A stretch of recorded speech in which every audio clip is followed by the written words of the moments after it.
Hello and welcome to the new episode of Ranking Terror. I am your host, Robert J. Gannon, and we are going to go into one of my all-time favorite horror series, the Saw series. So far, the Saw series has 8 films in it. There's a 9th one scheduled to come out this year, which is supposed to change the tone and direction of the overall product. We'll see how that goes. I'm excited for it. But all this comes back to James Wan and Leigh Whannell's 2003 short film, Saw. If you've seen the original Saw film, you know the trap that Amanda was in, the reverse bear trap, and the person lying down with the key hidden? That was the short film. Leigh Whannell starred in the Amanda role, which wasn't Amanda obviously then, and it got the attention of producers. They were like, let's make this a feature. So they made it a feature. Leigh Whannell still starred in it. James Wan directed it. They wrote it together. And it turned into a massive franchise with video games and merchandise, and it's still hugely influential today. So, as you know, these are my rankings. We're going to look at the top films, the bottom films, and then sort it all out in the end. Let's get to it. Before we go into that, if you haven't subscribed, make sure you click that button. Click the notification bell as well to make sure you know when all the new videos are uploaded to this channel. Thank you. We're going to start with the top films, and until we get to the final ranking, these are all listed chronologically. We'll go a little bit into each entry as we go along. So, near the top, obviously, the original film, Saw. This was a massive, huge breakout success that created one of the only modern slasher franchises, and one of the only deadly game franchises we have in the United States. It's the story of the Jigsaw Killer. It's everything we learned that sets up this entire 8 parts so far, plus 2 video games, the original short film, connected universe stuff, all over the place series. 2 people, a doctor and a photographer, are trapped in the basement, chained to metal pipes across from each other, and they're told, find a way out by a certain time, or the doctor's family dies and they never escape. From there, we jump to the police investigating, and we meet all the other victims. The only survivor is Amanda, who tells them that after her whole ordeal, the Jigsaw Killer saved her. It's just a wild concept. It works really well. Lots of great twists and turns. The whole series is about the twists and turns. And as they go along, they kind of had to play catch up and connect some dots that weren't originally all lined up properly. But it's good in the original. Speaking of connecting the dots, Saw 5, I think, is actually one of the strongest entries in the series. Not everyone's going to agree with that, and that is totally fine by me. I have no problem standing out on this issue. So Saw 5 is, I think, the best connected trap story. These started with Saw 3, where you have one person who's leading the charge, they're the main test subject, and other people involved in their lives appear around them. This one is all about an insurance firm. Specifically, it's the insurance company that denied the Jigsaw Killer, John Kramer, his experimental cancer treatments that could have saved his life. So the head of the company has to see his employees face traps against him or with him one by one. And he has to determine who lives and who dies. Does a healthy person with no family deserve to live more than a woman with major medical concerns who's older but has a family? Who dies by hanging from wire wrapped around her neck? That's the kind of choice he has to make. It's a really cool concept. The way it's all laid out works, and it has that fantastic carousel scene as the climax, which is one of the most terrifying things the series has ever done. If you don't know what I'm talking about, 6 of his main team that take care of the sales and the negotiation are trapped in a rotating, like, children's carousel, the kind you find on a playground. And there's a shotgun that's going to kill 4 of them at least. And if he doesn't put his hand into a trap to stop the trigger from pulling, all 6 will die. 2 of them at most can survive, and if he doesn't do anything, they all die. 4 of them are dying no matter what, and they are all begging, I have a family, I'm pregnant, I'm this, I've done everything for you, I built your company. It is tragic and scary and terrifying and just works so well. It's one of the highlights of the entire series. Now that we've looked at the top, let's switch on over to the bottom 2. In chronological order, the worst 2 Saw films for me are Saw 4 and Saw 7 3D. Let's give a little context on Saw 4, because some people actually really like this entry. I don't. So Saw 3 was a huge success, did some new things with the series. It introduced that, like, really connected, like, every trap leads to another one central character storyline. So they do it again with Saw 4, with a police officer investigating the end of traps and being framed as a jigsaw killer. So he really can't do anything, and he's actually forced to murder a couple people along the way. It's not really the jigsaw motive. It doesn't fit the MO of the character. And any person who was involved in the investigation for any amount of time should have realized something was really wrong with this setup. Other than that, it's just grotesque in a lot of ways. The series isn't. Like, this is a gory series. There always seems to be, like, a chance that you can get out of the traps.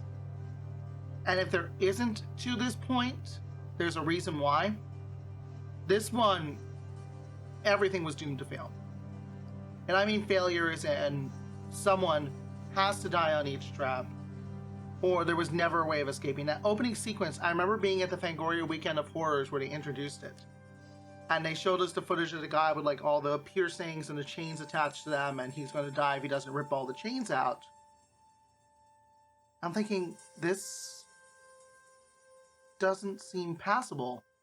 Because the year before, they had introduced the crucifixion trap, where they explained if someone can help him, if they can stop the gears, he lives. I'm like, okay, that makes sense. This one, it's like, how is he gonna...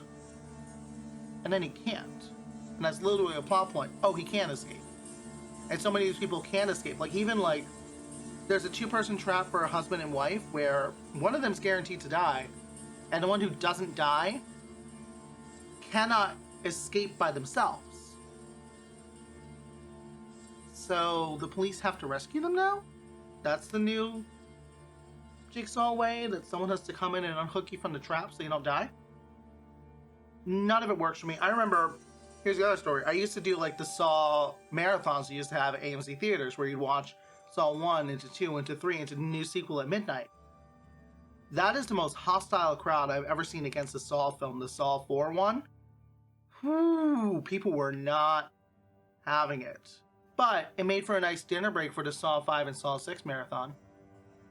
Everyone just left during Saw 4, went out, grabbed something at the food court, maybe did a little shopping.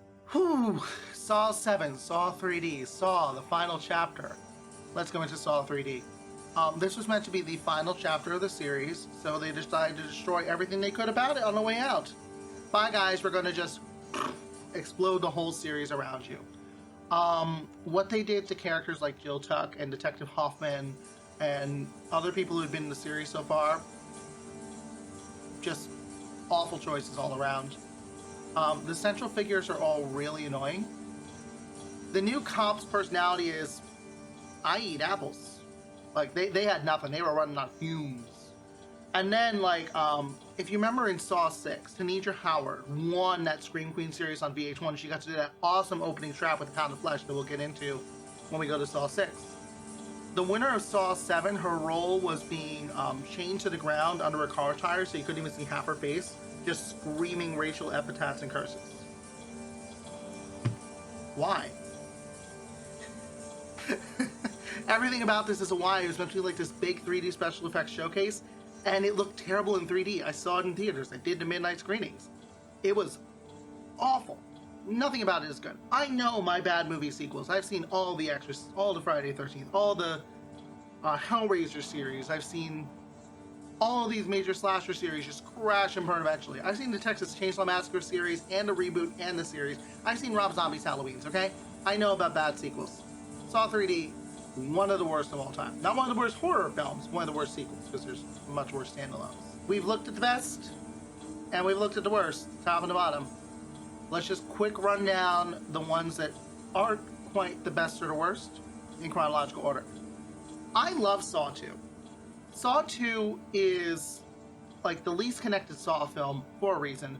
Darren Lynn Bousman wrote an original horror film that Lionsgate then optioned to be rewritten as a Saw sequel, and part of that deal was that he got to direct the film, and then he wound up directing Saw 2, Saw 3, Saw 4. I don't think he directed 5. He definitely did 2 through 4, and then they helped him produce like Devil's Carnival, all that kind of stuff. There was a trade-off here. So it's not really a Saw story, but it is a really good horror film. Shawnee Smith gets brought back to make Amanda the horror icon that we know she is today. Really cool concept with the house and the gas flowing in and all the people having traps set up connected to their prior criminal records. I liked it a lot. Saw 3, this was the first connected story and had the simultaneous plot lines happening. It was the first time they really clearly got the balance between here's the trap, here's the investigation, the struggle happening around it. John Kramer's going to die. So he has someone kidnap one of the top surgeons in the world for what he's dealing with to keep him alive for the length of the game. She has a shotgun collar on that will go off if she tries to leave or John dies. At the same time, a grieving man who lost their child to a hit-and-run accident is brought into the traps to confront the driver, the witness, the lawyer, the judge, and he has a chance to let them live or die. It's the first time they have to actually really make a choice, though, in the series, and it works really well. Like, this film is, like, over the top. It's camp at points, which, whatever, it's a slasher sequel. My favorite Nightmare on Elm Street is Dream Warriors. Like, I'm okay with something a little silly. It involves things like, to save the witness that didn't testify in the way expected on the stand, he's going to have to freeze his skin to a metal bar to reach for a key to save her. He's going to have to hurt himself to save the woman that hurt him. To stop someone from being drowned in a vat of pig guts from a processing plant, he's going to have to burn his child's possessions, his dead child's possessions, that he's kept like a museum in his house. He has to choose between his own well-being and his issues dealing with the loss of his child and another life. And this man, and it's so frustrating and so great and so suspenseful, he does not learn this lesson well.